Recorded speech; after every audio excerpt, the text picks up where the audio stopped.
Hello and welcome everyone to another episode of Notes from the Aleph. An Aleph is a high point from which all things are visible, and from our vantage point, we'll be looking at tabletop role-playing games, their design, and the theory behind those designs. Around here, our motto is to be fair, build up, and have fun. I'm your host, GriffinVarro, joined by our editor Theta, our local designer Norman Rafferty, and our good friend and GM, RedRabbit, and Lessons Learned. When it comes to tabletop games, I have 15 years of experience running, playing, and frequently fixing problematic rules at the table, pronouns he, him, they, them. Lessons, why don't you go next?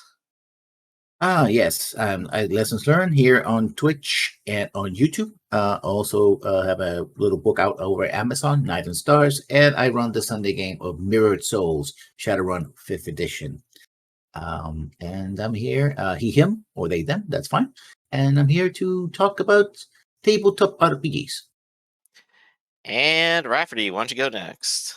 Hello world, I'm Norman Rafferty, he, him. I work for Sanguine Games. I'm angry at make-believe. You're all making believe wrong. Oh no, how could we? So yeah, when there's a chance, I work on stuff like Iron Claw and Eumorphica and other kinds of crazy stuff like that. And last but not least, Red. Hi guys, RedRabbit here. I am our GM game host for the Wednesday Iron Claw 2nd Edition game, The Shade's Tale. I'm also running a Vampire 5e game right now, and a game of Monster Care Squad, which is a PBTA. And yeah, I like RPGs. I own many more RPGs than I will ever play. Alrighty, so for today, no plan survives contact with the enemy, and this will go double for players at your table. Surprises happen, unexpected outcomes on dice will be rolled, and sometimes somebody's probably going to seduce the dragon.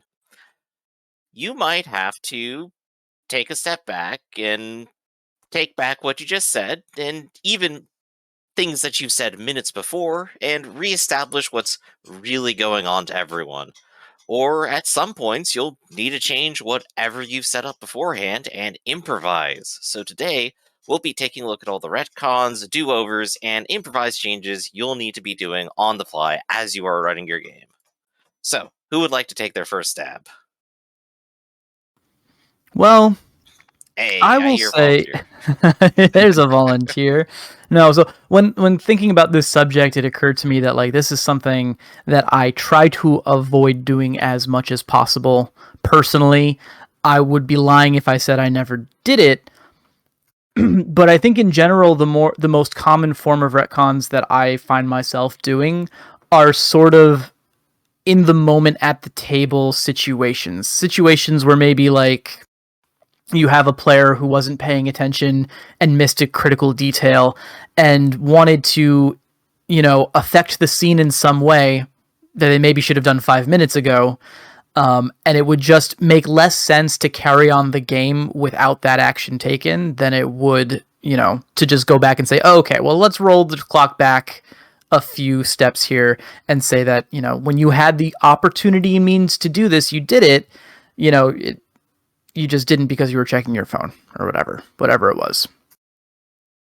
I mean, yeah, I kind of agree with Red. I mean, if we're talking about clarifications or just minor adjustments, because you can get overwhelmed and have a lot of people sometimes like, okay, I gotta get my bearings and do that.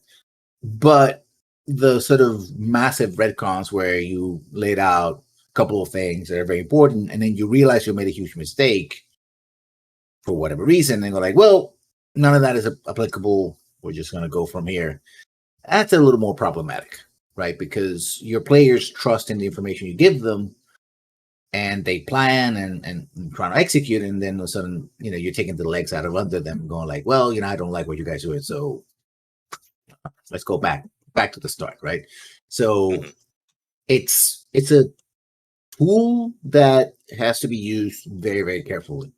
And I think it has to be avoided with something we talked on one episode last when we talked about plotting, where if the one that should be avoided is, oh, I have a plot, my players have derailed me, so now the way I get them back into the hammer, hammering into places, is to say, hey, whatever you just did a half an hour ago doesn't matter, because I want this to happen, so this happened no matter what. And you're like, but you just said that happened, right? what? And that can be it can be easily abused in so many ways. Right. It is a slippery slope, and I think you point out another pitfall involved here, which is that it's really hard for people to keep this whole like storyline in their heads to begin with, Like as the GM, we might be practiced at, keeping track of where every NPC and PC is at every given moment, but I think as a player, sometimes you forget the name of the evil wizard who sent you to capture the MacGuffin that does something, and it was explained 3 sessions ago, and I don't quite remember.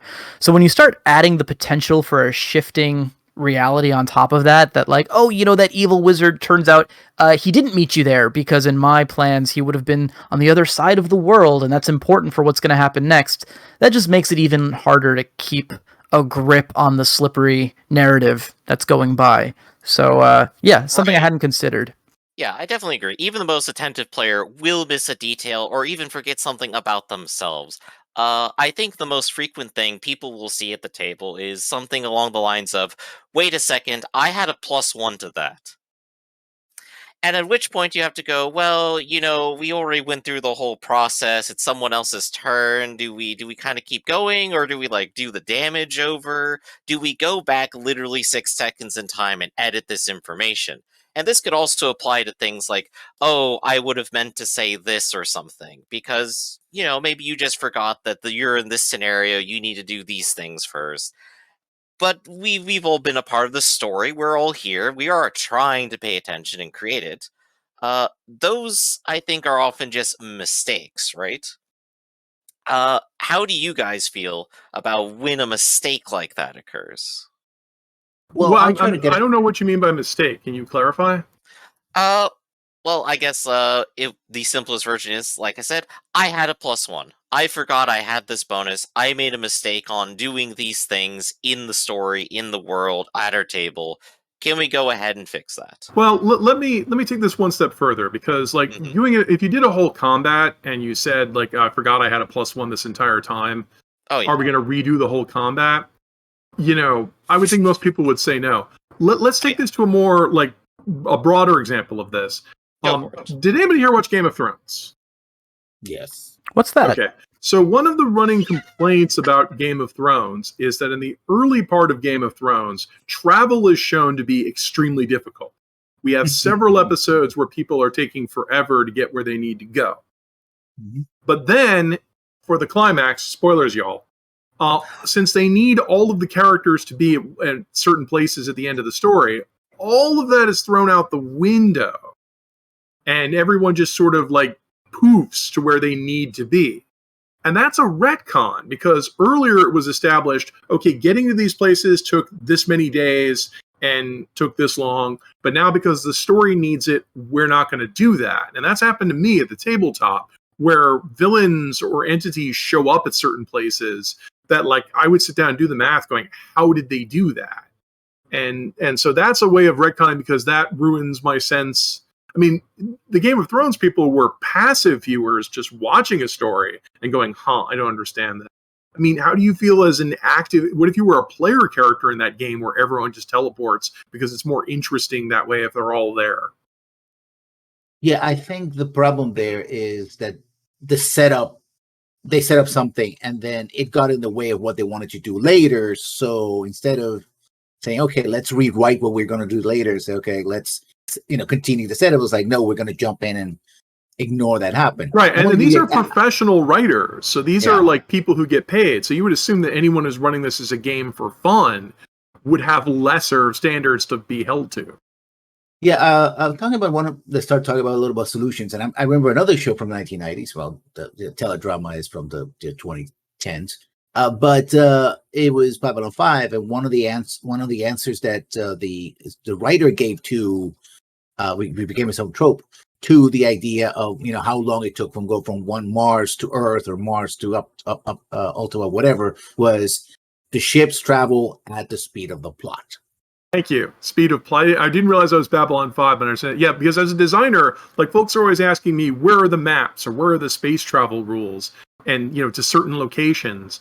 And like you just said, it was like, well, if I as a designer write those distances down, then in theory, someone's going to read that and you're going to use those numbers in your game. So I've taken away the plot permission from you because now it has to take this amount of time. But then again, this is the kind of thing that people gloss over because it's been 0 days since Rafferty has said that he hates Star Trek. Because if you do the math on Star Trek, they'll often quote distances and warp speeds. And if you actually sit down and do the math, it's like, you guys could be there in 15 minutes, right? Mm-hmm. Yeah. So Yeah, why do they ever go anything less than warp 9? I can understand ship explodes. I think that's it. I can understand why it might be implied it does strain, but sometimes it's like I said, 15 minutes, which is like, okay, we'll go less than that. Okay, so you'll be there in 8 hours. I mean, it's like sometimes these. But it's one of those weird things. I mean, that's not exactly retconning, but that's something that's bigger issue with me, which is where you often have a lot of lore. You might be playing a lore-heavy universe like Star Wars, or, let's face it, Forgotten Realms and Dungeons & Dragons. And there'll be a lot of stuff that's already in the book. So if I've already read the fantasy novels or read the rules, there'll be a lot of material in there that could contradict what's happening in the game currently. So now we have a retcon situation where either what's in the game needs to be changed to match the book, or what's in the book has to be changed to match the game. And that, I think, is something that comes up a lot more. Like, I would want to hear Red's thoughts on this on Vampire, which is an incredibly lore-heavy game. I'm and this is not the only game that I run where I have this dichotomy. That's not the word, but like dynamic with my players is that they all know way more about the setting than I do in Vampire 5e. They're also, though, very willing to go with the flow. Very few people will like stand up and say like, actually, this would never work out because these two clans hate each other's guts. But then also, it's similar to our Ironclaw game. A lot of the at the table discussion is kind of about these sort of world dynamics, and that's fun for us. So we'll talk about how like, oh, it's interesting because typically these two clans are, enemies. So why is it that in this case they would be working together, right? Like we can workshop it a little bit. But yeah, I would say a lot of Vampire, I think, works a little bit better for that because it's got the masquerade where it's supposed to be real life and there's vampires. So it's a lot of wiggle room. It's not like, say, Forgotten Realms where wizards and dragons are state actors. Yeah, right. There is, at the end of the day, all of this stuff is interpretive. I think that's where a lot of the narrative about how like Dungeons and Dragons can be whatever you want it to be, it probably originated from this place where designers realized that GMs were going to get themselves into situations that the book could not prepare them for. And I think the common rule of thumb, or what's been adopted as the common rule of thumb here, is that like, if it is going to appreciably slow down or interrupt the gameplay, you change the rules of the world slightly. If everyone's going to have more fun if they have a chance of haggling with the crazy zealots, even if that doesn't match the lore, that's the way you should do it. I think you're being a lot, I mean, that's a rosy way of looking at it. I wouldn't have been that charitable. I would have been a lot meaner. Well, I think it's kind of mutated into this greater thing. Once it starts being like, oh, just ignore any rules that you don't really want to deal with, that's when I get to the point of like, okay, well why are you playing this game? It's been 0 days since Rafferty's brought up the Mercer effect.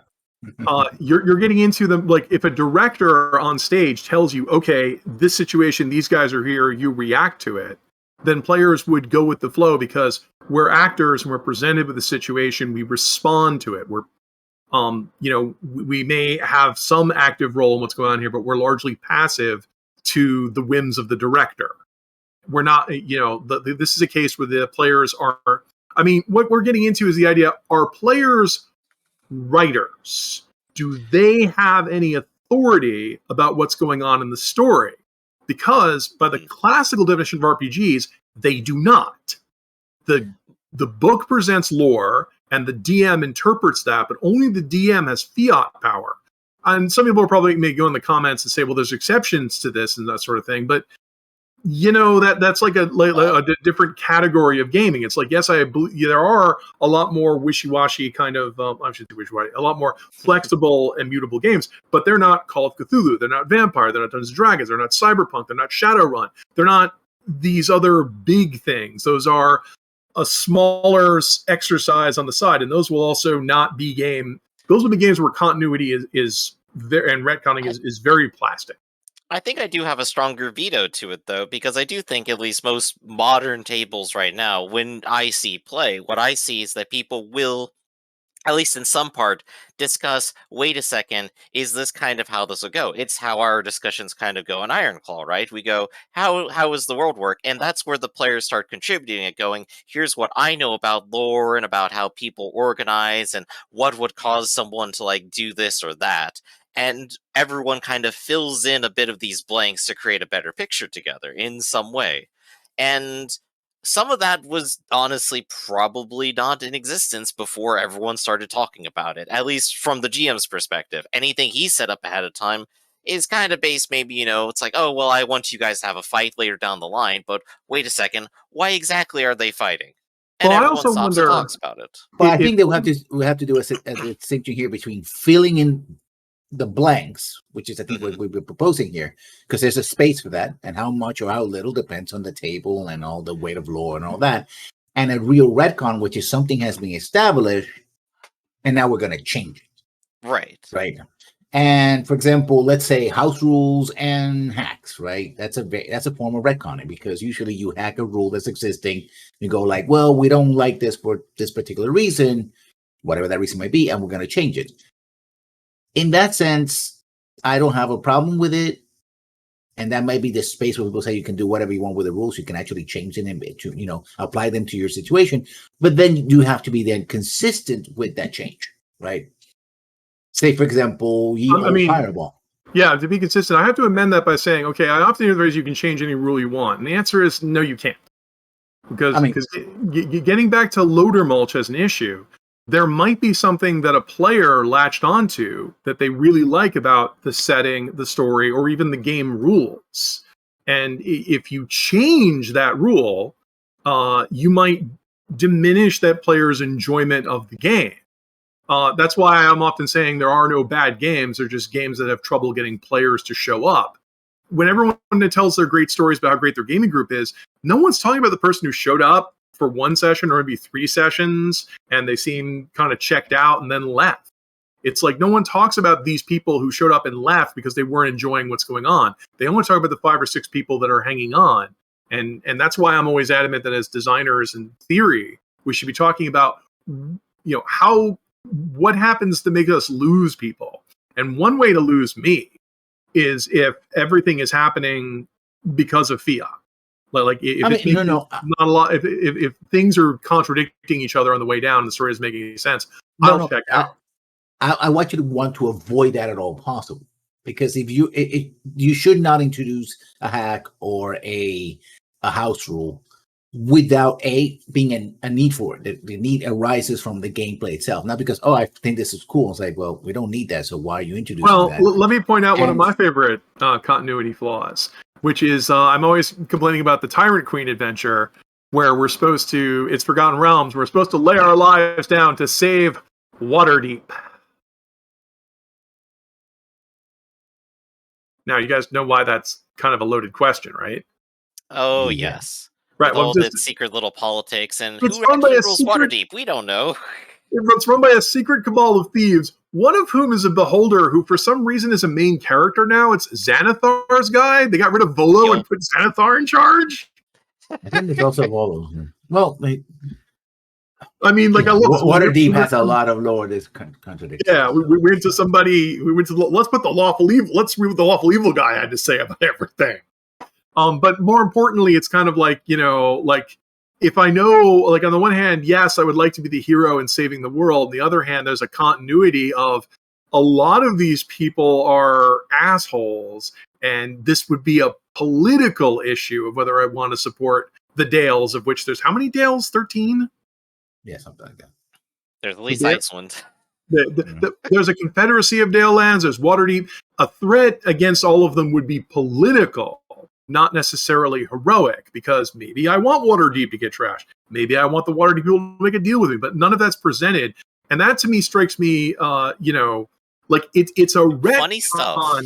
Well, it's a retcon to tell me Dragonborn have shown up, because Dragonborn weren't in Forgotten Realms. All its people in the theory debate. They're presented as evil, and then all this, like that to me are those kinds of things. And where I showed up and suddenly Forgotten Realms is this good, it turned into Dragonlance, where it's a good versus evil and we're fighting the dragons, kind of weird setting to me.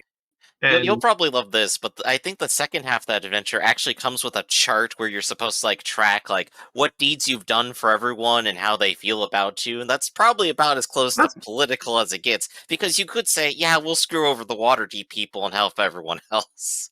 Right. Well, but at this point, it's a question of, well, why are you helping any of them? Yeah, that's. I mean, the adventures literally shows up as you would just throw your lives down to stop the evil Dragonborns from doing what they do. I mean, I'm sure it gets on to other stuff later, but it was so weird to see it presented that way. It's like, where the fuck is Elminster? Because he's banging his girlfriend again. It's fine. Right. And that, well, I mean, my issues don't seem to be retcons. My issues seem to be things that exist in the lore, but for some reason we're denied access to them. So I guess I have a different issue about this. So maybe I should wield the floor. Right, and that pushes a lot of problems onto the people who run the game and people who play it, who then have to somehow justify not being able to use these things that are told to exist. Okay, here's the thing. Where that's a problem, I think, yeah. Yeah, here's the thing that might be a retcon issue, but I'm not sure. Okay, Vampire drives me nuts because of the masquerade. Because every time I've played a game over the years with several different groups, it is impossible to violate the masquerade. It cannot happen. You can set entire alleyways on fire with gasoline, which has happened twice with two different GMs, which would be felony level arson. But at no point will any, vampire or anyone will ever come by and say, you've gone too far, or you've revealed us, or made hunters show up, which are also a thing in the continuity but never show up. Like all these things, there's nothing you can do to break that. Instead, they'll just somehow change the universe or just say people are too stupid to know what's going on. And that, see, I'm not sure if I'm understanding this, because that to me feels like a retcon. It's kind of like, if we do obvious things, we should get punished for it. And likewise, if our enemies do obvious things, they should get punished for it. But instead, I often see a lot of, this would be cool, so the GM does it, and then hand waves over why it never made any waves or anything in public. Right, there's a lot of post-justification involved. If you were to have a player say, I'm going to intentionally break the masquerade, I'm going to go ahead and announce on live TV that vampires are real, you then suddenly have to retrofit everything for someone to maybe prevent you from doing that. I'm not even talking about brute force like that. I'm talking about if vampires murder somebody in a bar, that's a public murder that has attention. Or my personal favorite thing to do is to take vampires to court.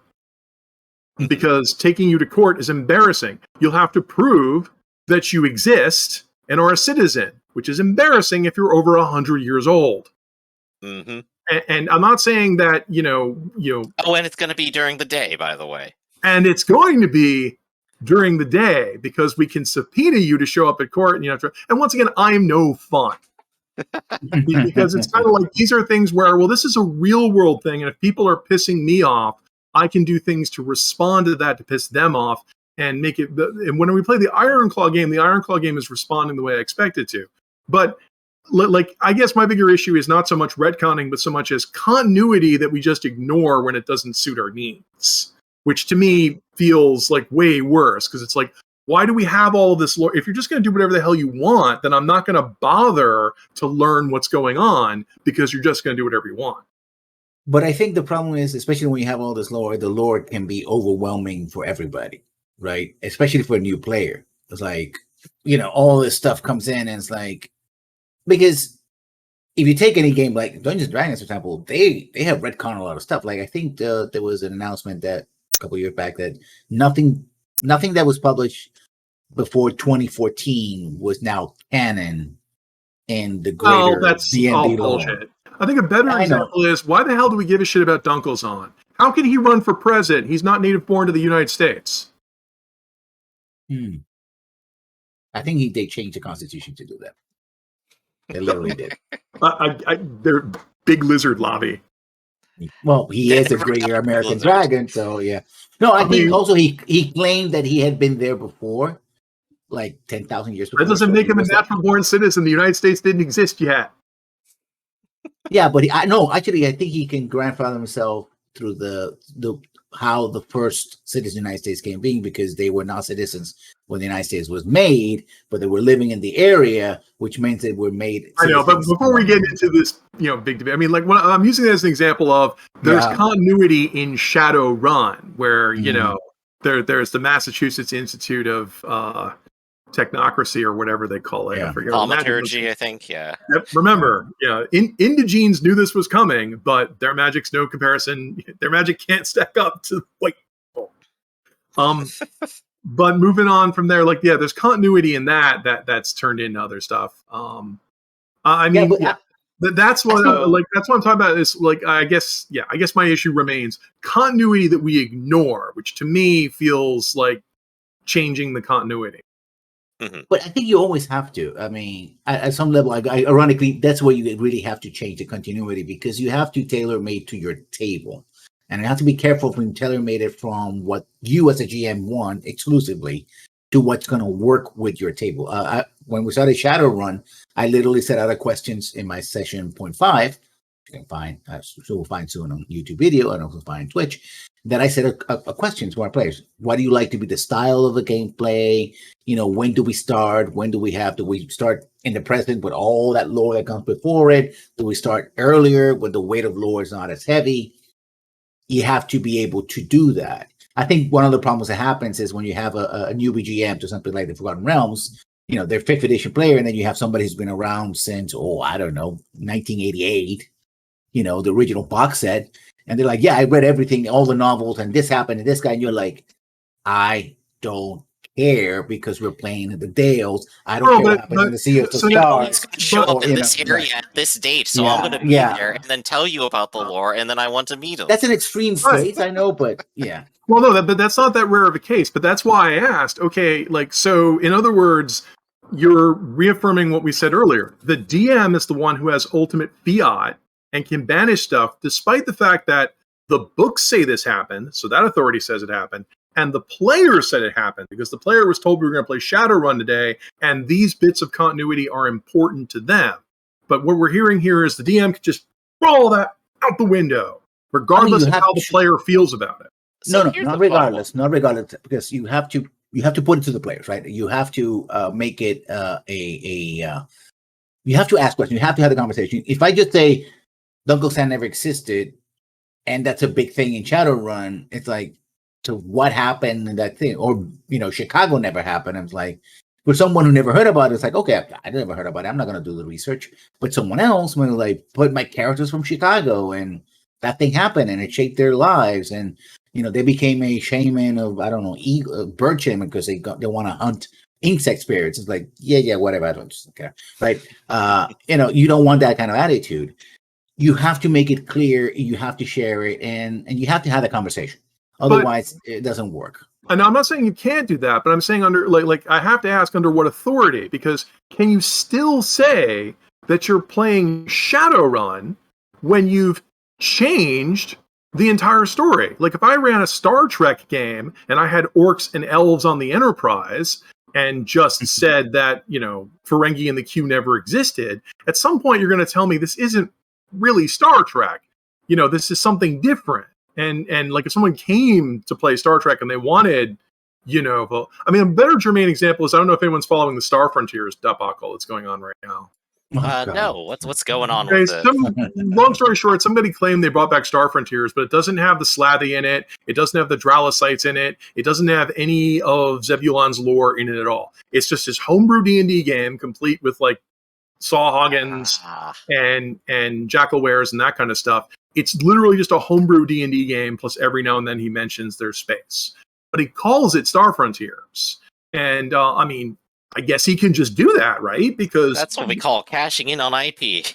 Well, but I'm making a case here, if lore doesn't matter, you can just do whatever you want. If I showed up at somebody's, because I've had people tell me they showed up in an Ironclaw game that someone was running, but they was on a steam ship and they were like flying on blimps, and it was all 1890s kind of steampunk. And that to me is like, well, Ironclaw is a specific kind of Renaissance piracy era lore. If you've moved it to somewhere else, I mean, then I'm in the weird position of where people come up to me and tell me, yeah, I played Ironclaw, but I didn't like it. But then I have to quiz them and find out they were actually playing a completely different game than Ironclaw. But they can still call. I mean, this is where I'm asking. So here's the funny thing. So let's take a look at Star Wars. How do you have two different Star Wars games? At what point do you tell the players, no, you can't affect the universe, because then it wouldn't be Star Wars anymore? If Luke doesn't go to the Death Star, is that Star Wars? Well, I think I should cut myself off does at the lore take away player agency? And say what used to happen is the reason why D&D is the example of gaming and people make it generic is because originally D&D was presented as extremely generic. Like when you picked cleric, they didn't have a list of deities. You made one up. That's how generic it was. Can you imagine playing D&D today where people just make up their deity? I sure can. Right. Well, I mean, you might, but that's not how they present it. I mean, the book is, they have a little subsection over here that says they've created more boxes for you to put yourself in. Right. But to their credit, but of course, they present to you that elves are exactly this. They're not the Lotor elves or the Harry Potter elves. But it was a lot more generic than it is now, and it's still kind of generic today, but you were supposed to make up a lot of stuff. There wasn't a lot of lore that came with it. Greyhawk was maybe some kind of vague idea of city states and locations. It's not like it is today where they have Xanathar's Guide. This is a huge book that you buy and supposed to inform you. And if you're a vampire player, there's Chicago by Night. You buy this book as a player, and then you read it, and it's got a bunch of lore in it that's supposed to be part of a vampire campaign. If you ran a vampire campaign and your clans were all different, like all of your clans were different, which I know some people do, I might still enjoy it, but then you have to, is this still, I mean, I guess we could use the example, Vampire the Masquerade and Vampire the Requiem, why are they two different games? They've got different clans in them? I don't know. I mean, you have Old World of Darkness and New World of Darkness, where they literally destroyed the whole world there so they could restart from they destroyed the old world, but then they brought it back. In fact, that's one of my biggest issues with continuity, is where they destroy a bunch of stuff, but then you do, I don't know, time travel or some kind of retcon and bring it all back. Let's talk about Star Wars. Let's say we have pre-Disney continuity, such as it was, especially with all the now called legacy, and you have post-Disney. If you're somebody who absolutely loves expand the universe, if you actually absolutely love the prequels, and like, I want to play that, and you're someone else who's like I don't like that whiny little brat. Since when can Wars teleport? Yeah. So Star Wars, I think Star Wars is just a mess, and Star Trek, they all have continuity. I think what we originally meant was how much of the lore can you go ahead and change? Like I have a rule for that. All right. And the rule is that, first of all, anything written in the book is a rule, including all the statement in every word. Okay. But you have your hard rules, which I mentioned before, are your conflict resolution rules, your dice rules, etc. Those are the things that are core to the system, right? And everything else is what I call a soft rule, which is the rule until somebody decides to change it. Okay, now I'm going to derail you. Go ahead. D&D campaign that I'm in, someone has decided to run the campaign where there is a cult. And the way the cult does is they show up and they try to lure worshippers in. And I think it's very much like the Fellowship from Ultima 7, where they want to be nice to people. One of their goals was to spread their followers better. They want to build a portal in town. So once their portal is built, they can use it to funnel in people from other towns.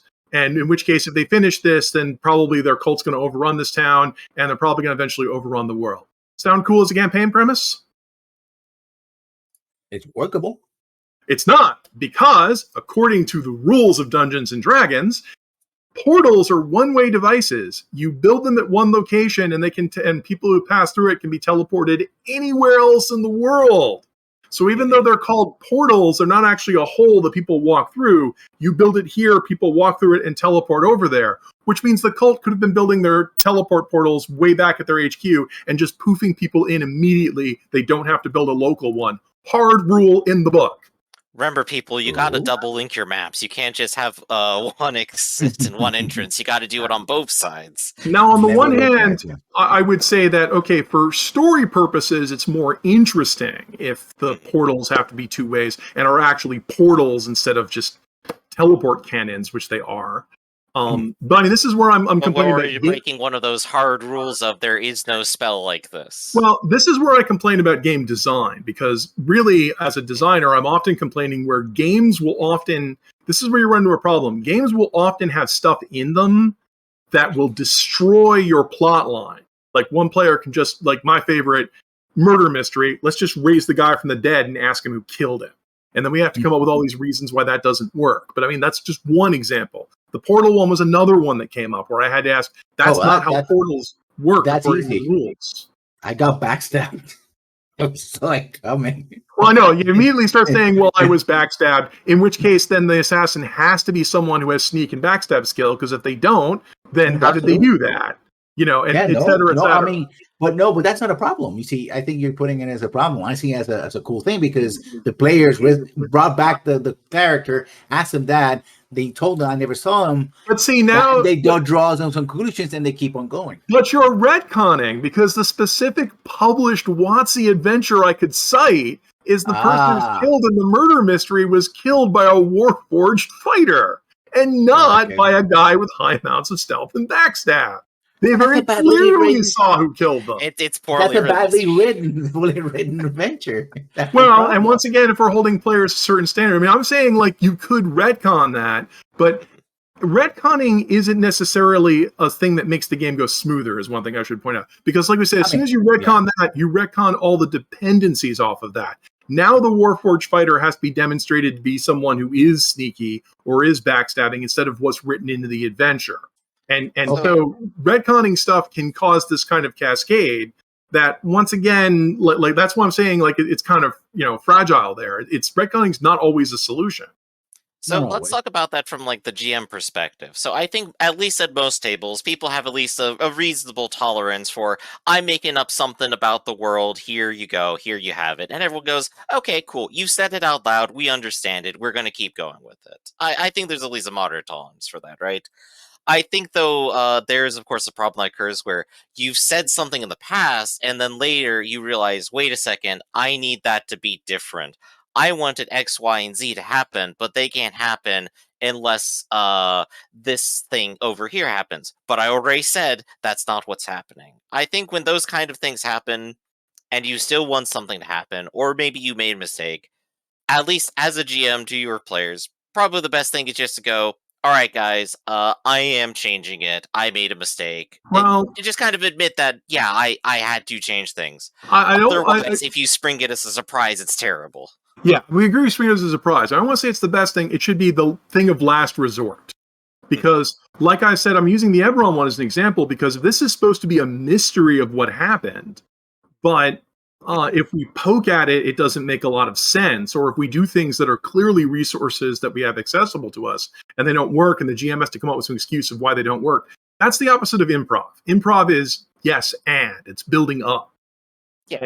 And so I think we would work with your example. If you go, all right, they didn't see him because they backstabbed him, but this guy's a fighter, maybe you just go ahead and give the fighter a single rogue level. I mean, if you allow it to happen. This is why I keep talking about checking out, because if the players realize that things happen in the story because they're story things and not because of any logic, and that even the past can be erased, some of your players are going to check out because they know that, you know, you're just going to, as a game master, you're just going to do whatever you want. But as a GM, I frequently see people check in because I will hear them saying their assumptions or suppositions about the world and go, wait, you're actually correct. I'm going to change what I have here on my side to match what you said and what you think, because I want to reward you for thinking. Well, right. Well, which is opposite to the taking away that player agency and their assumptions and having them check out, right? Well, and also, I think we need to clarify one thing, which is retcon versus observer effect. When I don't think observer effect is talked about a lot, which is an entity is not in play until it's observed to be in play. Mhm. When the murder happens, like this person gets killed at the telegraph office, we don't know who did it until we start probing at it, which also means it's not set, in stone who did Right. it. I mean, like I said, It's not part of the story that's told yet. if you want to retcon it that it's a stealthy backstabber, that's fine. But now we have to go ahead and change what's in there. And you'll run into a lot of GMs who say, but the book here says it's a Warforged fighter. So when the guy shows up later or whatever, and we have to fight them, we discover they're a Warforged fighter, we're going to be incredibly confused that they're wearing plate mail, because it's like, wait a minute, you're a rogue? Right, And because at that point you have to realize, wait a second, I'm trying to run this for fun for people. Why am I sticking so adamantly to this writing that I'm using as my crutch for this? well, you can play Why it to not have change fun. it? I'm not Yeah. saying you can't play it to have fun, but I also want to say if you're going to play it to have fun, then you're going to be incredibly loosey-goosey. Then you can't do both. You can't be playing the game as a casual exercise that we do in our off time to have fun and have a Byzantine world. This is why like mysteries are Right. impossible in gaming, because crafting a mystery is difficult. You have to know all the details of it, and you have to be consistent, because if you're inconsistent in retconning, the players will figure out that you're inconsistent. Either they won't figure it out and they'll just be confused, or they will figure it out and they'll know that you're just going to mutate everything the way the way you want, and then that all falls apart. So I Because guess I think the problem here is, especially when you're talking about published adventures, is the old adage of plot-driven versus character-driven. Role-playing games are supposed to be, because we have players, they're supposed to be mostly, but not entirely, character-driven. no, they But are supposed to be if they- entirely character driven. I will fight. Yeah.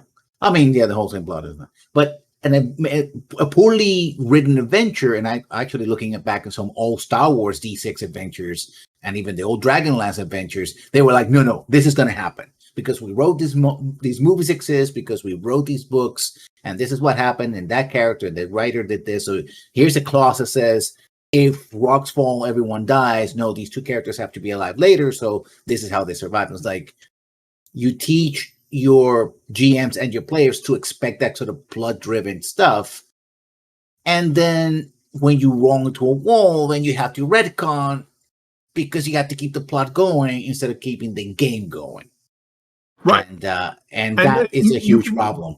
And I want to say you can still have a lot of fun with that, but that's why I keep talking Mercer Effect. Mercer Effect style players are there to Rosencrantz their way through the game and be entertaining and entertain each other, and every now and then roll dice in a combat, which is the only place you can actually lose.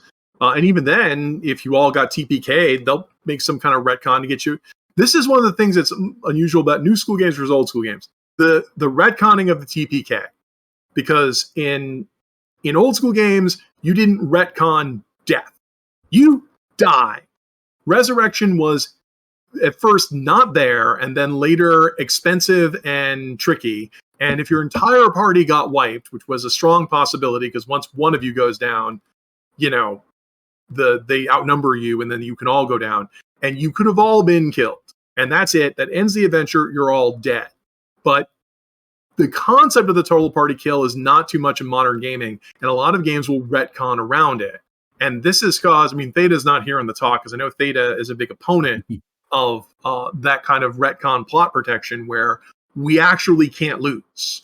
We'll get now, on the one hand, that can be fun. It can encourage players to experiment. We play games because they're not like life, so we're here to try new and bolder things. I know I like to do that. But then if you're doing that, you're not doing old school D&D. You're not doing the make a saving throw, did you miss it, you're dead. You're not killing people randomly and arbitrarily and quickly. Forbidden Lands is a different experience than Ironclaw is a different experience than Vampire. And all of them have different levels of retconning. If you were retconning in Forbidden Lands, you wouldn't be enjoying it. Yeah. Now, I'm going to go, because you also talk about rules as written, and I talk about hard and soft rules. A lot of things happen with modules, and the approach I have to modules is they're more like a source book than a script, because there's always something in a module, old or new, which doesn't fit my vision as a GM, and I don't think is going to fit my table.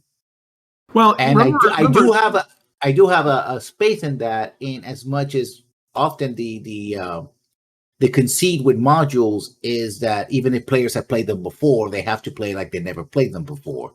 So there's some allowance by the table for changes. Well, but how far do you take that? Well, remember, the difference is it's not a retcon unless it already happened in continuity and you're retroactively changing it. So the idea that the adventure is sort of a suggestion or an idea, that's fine. But the issue I had with like the Eberron thing was you introduced the killer. So there's a killer now that we're trying to find.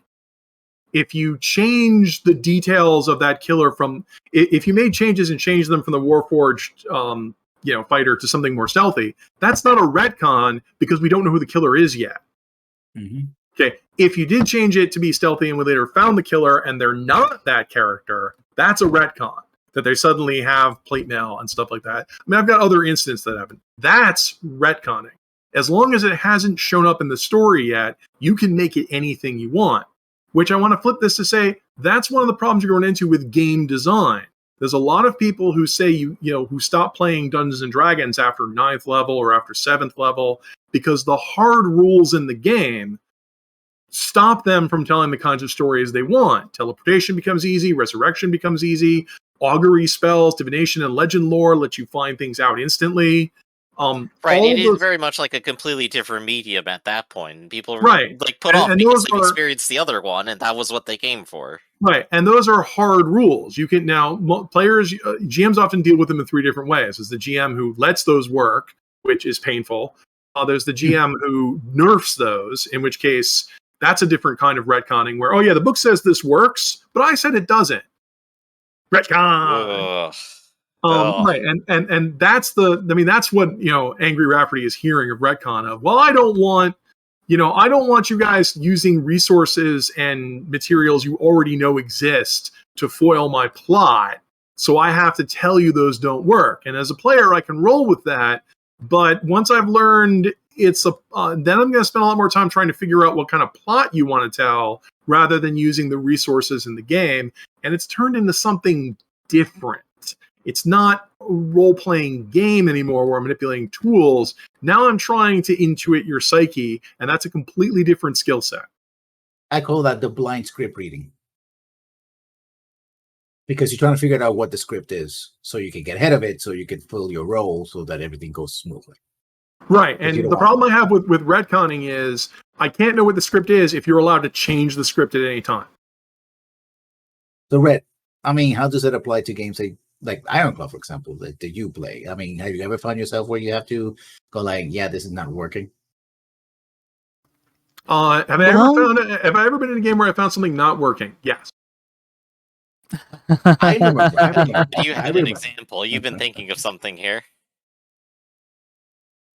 What you got? Oh, me? No. Yeah. You're gonna say something? Well, what I was gonna say, I guess, is that because I am paying attention. I know I've been quiet for a while. I feel like for me, we mentioned that there's that area where something is, nothing is real until it has been stated at the table, until it has been exposed to the player, right? Within that, right? So within that zone, there's infinite possibility. I think that it's very, very rare that I have found myself in a place where I felt like, man, I need to go back in time and I need to publicly change something that we all had agreed on, because I can't see a way to go forward with this at this point, especially when you consider that, like, at any given time, your players probably should not know 100% of what you were planning to do in the first place, right? So you combine that with the fact, and then I guess the other thing that we spoke about that I think is interesting, we talked a lot about lore and how lore plays, how intertwined are a game's mechanics with a game's lore. I think that's a very interesting topic of conversation.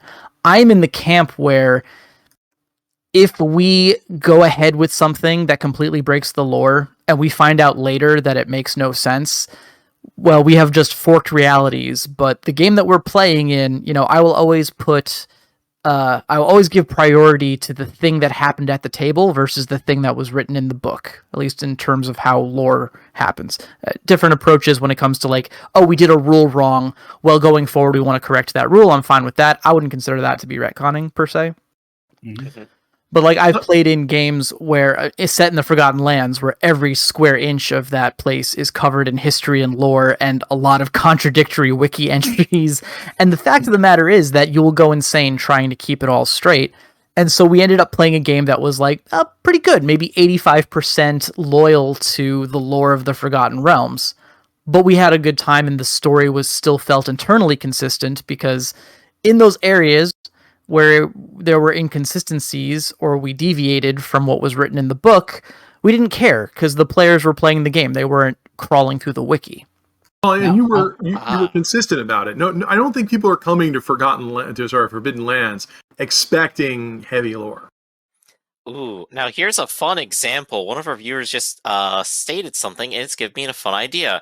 So you have your players, and they've created some part of the story. They've written their backstory. They've named some different things. At what point do you, as GM, retcon their backstory to fit like a plot that you want to throw them? Oh, at easy what point answer. do you start changing their details? Well, yeah, session 0. There you go.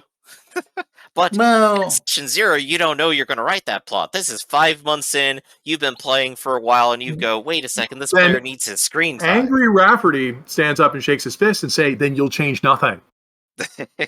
Because, and I mean, to take this like a little more progressive, I don't believe that that you have some plot idea that is so fantastic and beautiful that you have to change someone else's character to make it happen. Because there we go. If we need. Yeah, if you think your idea is that great that you have to mutate someone else's character, it's probably not that great. Now, you could talk to the player and ask them if you want to modify it. I mean, like, I'm not saying you can't change it. You could say to the player, hey, I want to do this kind of plot line. Would you be amenable to making this change? But if you just sprang on somebody, like, oh my God, John Wick, worst game designer, do not do what he says. Has literally advice in one of his books about, if your players are getting too complacent, just kill one of their family members and throw them through a skylight during a proper dinner. Wow. It's this elaborate description of how he murdered some other players, like NPC, talking about how hilarious it was. And like, I'd really like to hear this story from the POV of the player he did this to, who is remarkably anonymous in the story. Yeah. I wonder why. I will have a more prescient, more linear, because something that can happen is that it's a problem of interpretation. Like I had a player that had a very interesting backstory, right? And I was like, okay, I'm going to try to fit it in. And then when the scene came up, I was like, okay, this is how I'm going to go with, depending on my interpretation of the information I was given. And the player was like, oh, so that's what we're doing now. Okay, I guess we have to roll with that because that's how I imagined that. Hint, hint, please stop it. Don't you keep doing that. Oh God, you keep doing that. Oh, right. Oh. And that's why, and I agree those misunderstandings can happen. And that's why I recommend 2 different tools. One of them is the X card. So if you suddenly introduce that and the player doesn't like it, they can just throw the X card down and shut you down before you dig a deep pit. And the other thing, of course, is I always recommend debriefings after the game is over, because you can have structured time to talk about this. Maybe the player isn't totally on board, but before you just retcon it or make changes or do, because you also could have introduced something in the story that they didn't even know, that isn't even a retcon. Like if a player says, I have an extended family, and then you do the John Wick thing of murder one of their family members in front of them. A lot of players play the game to have fun and to feel empowered. A lot of players will write up their entire entourage and those kinds of guys, and some of them will be very attached to them and don't want them abused. And so, other players, when we run Iron Claw, I always reinforce that, no, they're irregulars. They're going to get hurt.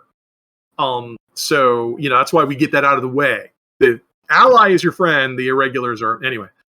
Right. And that way you have I guess I would conclude all of this by saying that retconning should be a last resort, and you should have a formal structure for it. Session 0 is good for setting things up, like I said, observer effect, where you're setting things up So we haven't defined them, but we might use them later or we might not. I mean, I think that's lost. People tend to think like in this era after the Lost TV show and Babylon 5 that, oh no, we know what all these mystery things are. We didn't just set bullshit up and then later do it. We knew that. We knew from the beginning that Palpatine was going to be a clone. No, a lot of this is you set up a hook and either jump on it or don't. And the other thing is, like I said, a structured debriefing where if you have to change something, remember that when you're changing things, especially like facts and evidence or rules and evidence, if you're changing those, you have to get buy-in from your players. They have to know why you're doing this and why you're altering the universe as we understand it. Because if we don't know why you're doing this, or we think you're doing this for arbitrary reasons, then you're doing it for arbitrary reasons and the players accept it's a game where arbitrary things happen. And then you're playing a game where you've got passive, jokey, Mercer effect players and not hardcore mystery solvers anymore. Yeah, that's my right. conclusion. You gotta have a mood at the table at some point and keep it to Either a we limited care degree, or we don't. So let's see. So what's a good concluding note for all of this? What have we learned today about our retcons and improvisation? Lessons, what do you got? I think I'm going to stick to my original term that retcon should be, and I think everybody agrees with this, should be a last resort, and you want to be very careful, otherwise you violate the trust of your players. What do you got, Rafferty? What's your last word? Oh, I just gave my big last word. I learned today that you're all really good game masters. I mean, I kind of knew that, but now I know. Oh, you Which were one? in my heart. And I won't retcon this later. What are you going to retcon, Red? I'm retconning lore. We don't need it. Throw it away. It occurs to me that much of this conversation was trying to reconcile the lore in games versus the mechanics, and again, I think that's a larger conversation that very interesting because I think. Oh, I brought up my issues with D&D about portals and legend lore and that kind of stuff. Yeah, no, exactly. But I think also, like, I mean, if you asked me, I would say I feel like D&D almost just sort of, whether or not it's designed to do this, I think a lot of people come to it as a catch-all fantasy genre setting, and they just kind of like, you could have no world knowledge whatsoever. Many GMs just say like, hey, you meet at a tavern. This is all that exists in this world right now is this tavern and news that there's a dungeon 50 feet next to the tavern that's got gold in it. And that's enough for you to play a game of D&D in many cases. So there's other games where right. There's a lot of games where the lore is inextricably woven into the mechanics of the game. I think we mentioned Ironclaw. I think Vampire is another good example. But yeah, I think the lore should serve as a starting point. To have fun, you should feel free to mess with it and don't feel beholden to, undo your game's story just so that it better fits in line with something that the designers wrote in the book years ago. Right. Canon is a tool, not a straitjacket. Yep. Sure. Yes, that. Alrighty then. So that's going to be it for this episode of Notes from the Aleph. We stream episodes bi-weekly Fridays at 2 p.m. Eastern. You can come join us live at twitch.tv/Ractus. We also stream and record weekly Tabletop games on the same channel, and you can join us when we start at 10 a.m., 2 p.m., and 6 p.m. Eastern Standard Time on Sundays and Wednesdays. Norman Rafferty here is a partner and writer for Sanguine Games. Check out sanguinegames.com and join us on the Reddit and Twitter, and look forward to the upcoming Book of Quarrels Ironclaw expansion book. Don't forget to check out RedRabbit and book him for a game over at startplaying.games as RedRabbit, and don't forget to check out Lessons Learned at Lessons Learned 1 on YouTube and Twitch, and check out all of his wonderful content there. And of course, be sure to like, comment, subscribe, and come see us all again. Until next time, everybody.